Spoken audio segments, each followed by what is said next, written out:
It was the year 793. On a small island off the coast of Northumbria, morning began peacefully. The monks of Lindisfarne had no idea that their world was about to change forever. Lindisfarne was not an ordinary monastery. It was one of the most important religious centers in Northumbria. Pilgrims came here. Monks worked inside the monastery. Precious life followed a strict routine. The monks prayed, studied, prepared food, and copied manuscripts. Their days were quiet, disciplined, and predictable. The island was a powerful kingdom of Northumbria. Its warriors protected its lands.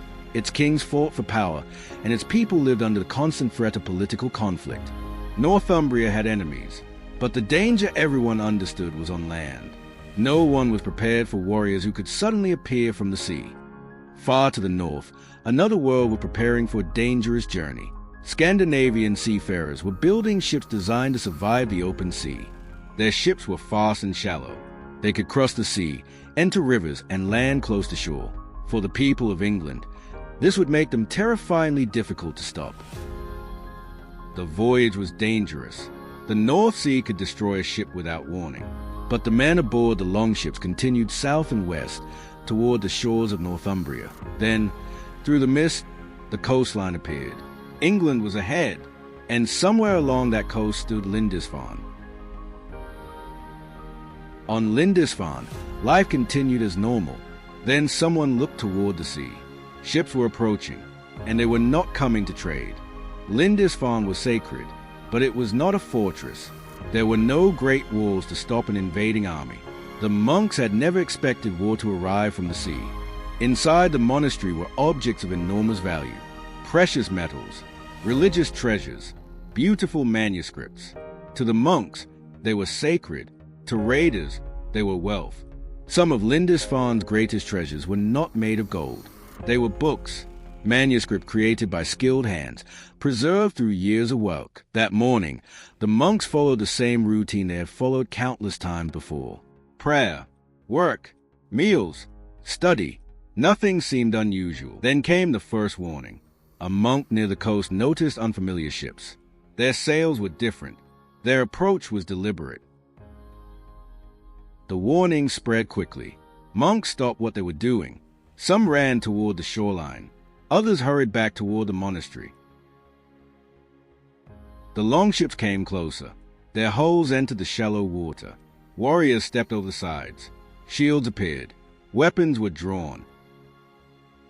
There was no army waiting for them. No organized defense. The monks could only run. And the Vikings were already inside the monastery grounds. The raiders reached the monastery. Doors that had been opened for pilgrims were now barriers against armed men. They could not hold for long. And then it began. The peaceful monastery was no longer a place of prayer. It had become the target of a Viking raid. And the worst was still to come. The Vikings were inside. The monks had lost control of the monastery.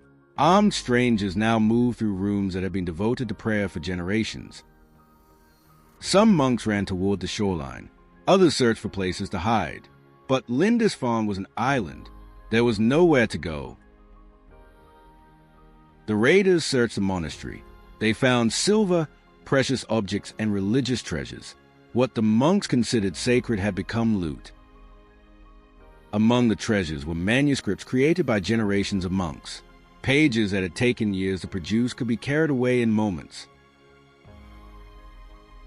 Outside, the longships waited near the shore. Their shallow hulls rested close to land, ready for a rapid escape. The raiders had not come to stay. Northumbria had warriors. It had nobles and soldiers. But none were ready for an attack that arrived without warning from the sea. The news could not stay on the island. Messengers carried the terrible story into Northumbria. A foreign force had attacked Lindisfarne. People struggled to understand what had happened. Who were these attackers? Where had they come from? And could they come again? Then the Vikings returned to their ships. They pushed away from Lindisfarne and sailed back toward the open sea. Behind them was a devastated monastery. Ahead of them was a legend. The Viking ships disappeared beyond the horizon. Slowly, the island became silent again. But it was no longer the peaceful place it had been that morning. The monks who had escaped began returning. They walked through the buildings they once knew so well. Everything seemed familiar, yet everything had changed. Precious objects were gone. Religious treasures had been taken. Manuscripts were missing, and some members of the community were gone as well. The survivors could only begin to count the people who were missing. Some had escaped, others had been captured, others would never return. The survivors could only begin to count the people who were missing. Some had escaped, others had been captured, others would never return. Some captives taken in Viking raids could be sold or enslaved. For them, the attack meant more than the loss of a home. It meant the loss of freedom. Lindisfarne had been a place of prayer for generations. Its destruction shocked people because the attackers had violated a place they believed should have been protected by God. The story traveled beyond Northumbria. Monks and churchmen began recording what had happened. The attack on Lindisfarne was becoming more than a local tragedy. Before Lindisfarne, the people of England knew war. But this was different. An enemy could now arrive from the sea, strike without warning, and disappear before an army could respond. Lindisfarne had been attacked once, but the people of Northumbria did not yet know the most frightening truth. The Vikings were not finished. The news of Lindisfarne traveled quickly. A monastery had been attacked. Men had come from across the sea, and no one knew where they would strike next. Along the coastline, people began watching the sea differently. Every distant sail could now carry a question. Were the Vikings coming back? The Vikings were dangerous for another reason. They did not need to conquer a town before attacking it. They could arrive, strike quickly, and disappear. Their greatest advantage was their ships. They were fast enough for surprise and shallow enough to approach places larger vessels could not. Northumbria had warriors of its own, but defending the coast required something they did not yet have: warning. Men were now watching the coastline. They searched the horizon for sails. But the sea was enormous, and a Viking ship could disappear into the mist before anyone could raise the alarm. Eventually, the news reached the highest levels of Northumbrian power. The kingdom's leaders now face a terrifying question. How do you defend a kingdom against an enemy who can appear anywhere? For generations, the sea had been a source of food and trade. Now it had become a possible road for invasion. Stories of the raiders spread from village to village. Their speed became legendary. Their ships became symbols of fear, and their name began to carry a new meaning. Lindisfarne had been only the beginning. The Vikings had discovered that England was vulnerable, and soon other monasteries would face the same nightmare. To understand the Vikings, we must leave Lindisfarne behind. Across the North Sea was a very different world. A world of cold seas, scattered settlements, and powerful Most people warriors. In Scandinavia were not raiders. They were farmers, fishermen, craftsmen, and traders. But some men saw opportunities beyond their homeland. Life in the north could be difficult. Long winters, limited farmland, and unpredictable harvests demanded strength and preparation. Warrior culture was deeply respected. Reputation mattered. Wealth mattered. And successful warriors could gain status, followers, and influence. For ambitious men, raiding could offer something farming could not. Wealth could be taken quickly. Silver could buy influence. And victory could transform a man's reputation. But why attack monasteries? The answer was brutally simple. Many monasteries possessed wealth, yet few were heavily defended. A monastery could contain precious metals, food, and valuable objects.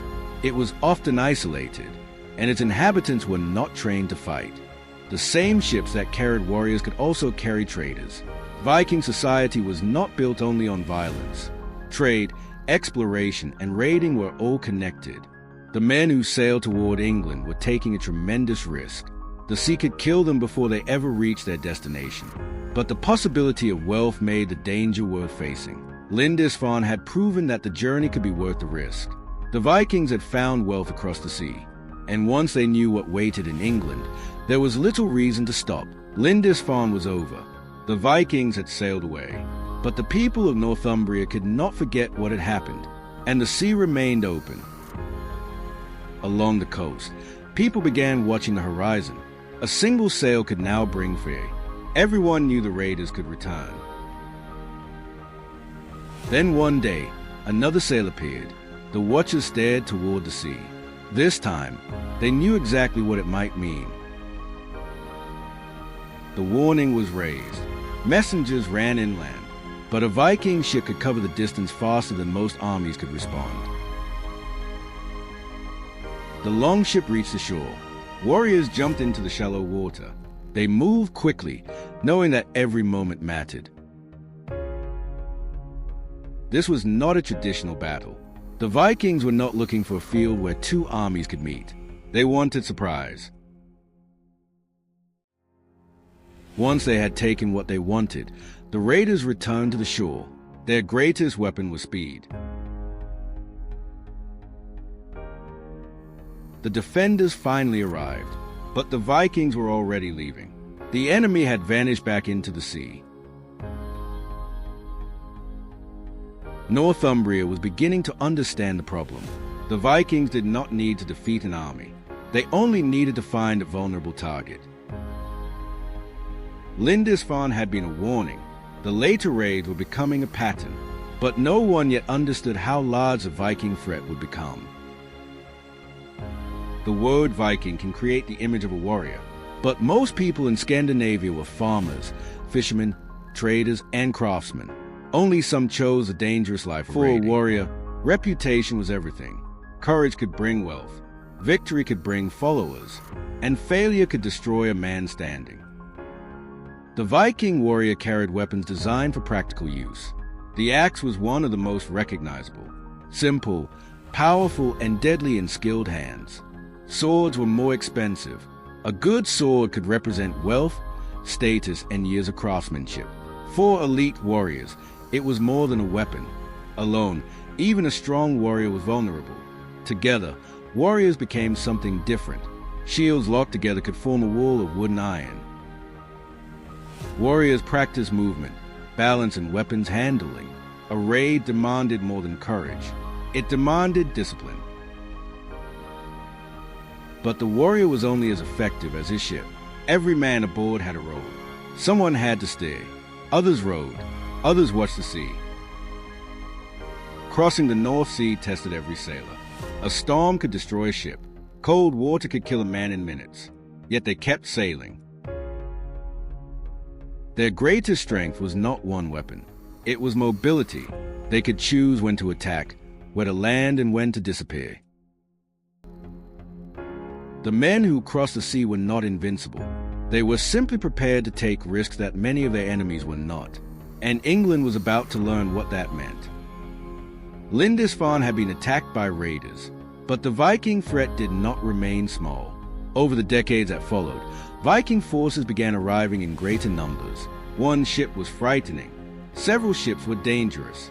But when fleets began carrying hundreds of warriors, the kingdoms of England faced a completely different threat. Eventually, Viking forces became large enough to be remembered as great armies. Their goal was no longer simply to strike and disappear.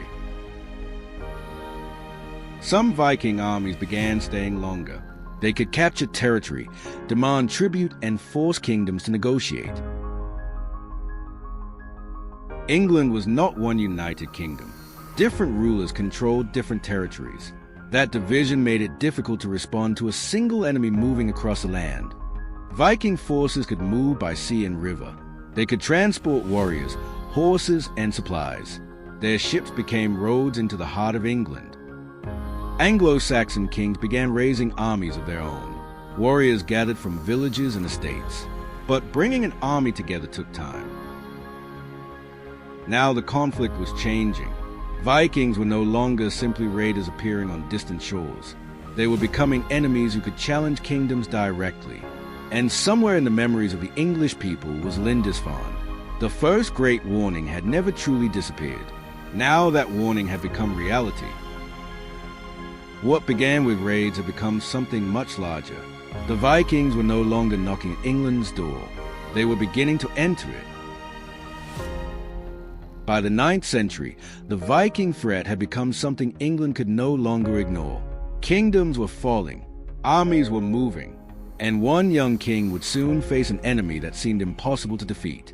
His name was Alfred.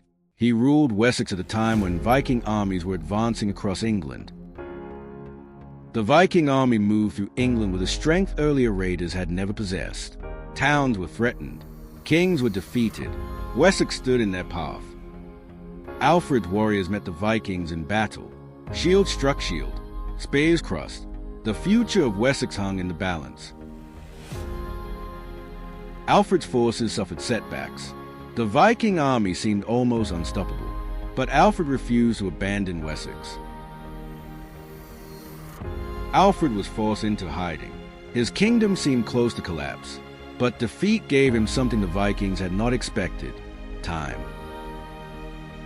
Alfred began rebuilding his strength. Men were gathered. Plans were made. Wessex was preparing to fight again. Word spread across Wessex. Men answered the call. Alfred was no longer hiding. He was raising an army.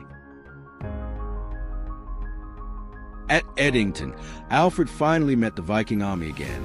This time, the king had prepared for the fight. His shield wall held. The Viking story was changing. Not every Viking who came to England would return home. Some would stay. Some would build new lives. The Viking story was changing. Not every Viking who came to England would return home. Some would stay. Some would build new lives. In large parts of northern and eastern England, Scandinavian influence became deeply rooted. These lands would become known as the Danelaw. The image of the Viking warrior tells only part of the story. Many Scandinavian settlers became farmers. They raised animals, grew crops, and built homes. New houses appeared across the countryside. The Vikings were no longer visitors. They were becoming part of the land. The new world was York. The city became a major center of trade, power, and Scandinavian influence. Silver still mattered, but now it could be earned through trade as well as raiding. Viking merchants connected England to a much wider world. Vikings and Anglo-Saxons did not always fight. They traded. They worked together. They lived beside one another. Their languages also began to influence one another. Scandinavian settlers left words and names that would survive long after the Viking Age ended. Over generations, the boundary between Viking and English became harder to see. The people who had once arrived as outsiders were becoming part of England itself. The Vikings had arrived as raiders, but their legacy became much larger than the raids themselves. They changed the people, places, and culture of England. The Vikings had arrived as raiders, but their legacy became much larger than the raids themselves. They changed the people, places, and culture of England. After Lindisfarne, the coastline was no longer seen the same way. The sea could bring traders. It could bring fishermen. And now, it could bring Vikings. What began with small raids eventually developed into something much larger. Viking armies would conquer territory, establish settlements, and challenge English kings. Yet England did not disappear. Alfred survived, Wessex survived, and the struggle against the Vikings helped shape the king. The Vikings left more than stories of violence. They left settlements, trading networks, place names, traditions, and descendants. And yet, when people remember the beginning of the Viking Age in England, they often return to one place, Lindisfarne. On that morning in 793, the monks could not have known what was coming. They could not have imagined that their suffering would become one of the most famous events of the Viking Age. The Vikings did not begin their story in England with a conquest. They began with a raid. A single morning at a remote monastery changed how England looked at the sea forever. Lindisfarne became a symbol of fear, but it also marked the beginning of a transformation that would reshape England, Scandinavia, and Europe. The ships came from the north, and for centuries, the world would remember their arrival. If you enjoyed this journey into ancient history, don't forget to like the video, subscribe to the channel, and join us for our next story from the ancient world. Until then, history never truly dies. It waits to be discovered.